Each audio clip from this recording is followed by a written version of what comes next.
It's time once again for your daily news update with Dennis Daily. Now, here's Dennis with today's report. Hi, and thanks again, everybody.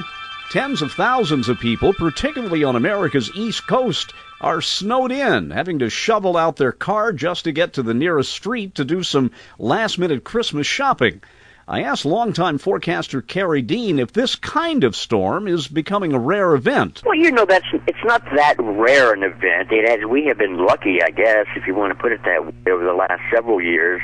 We average a storm like that about every 2 or 3 seasons, or we used to, but now that we've had some shift in the climate, it's becoming more rare, about once every 10 years. Carrie, I remember when my grandmother was still alive, she used to talk about what horrible winters we had back in the Midwest. Looking at the records, were weather conditions worse, say, 50, 75 years ago? Well, Dennis, it looks like in years past, yes. The answer is a dominant yes there.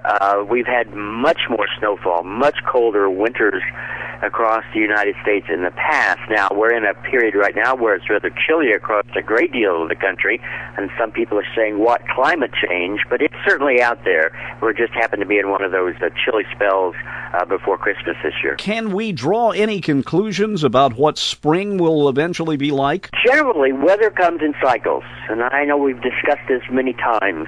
And these cycles can be short cycles, a few days or a few weeks, or a few months. And once you get into one of the cycles, it's rather difficult to break it.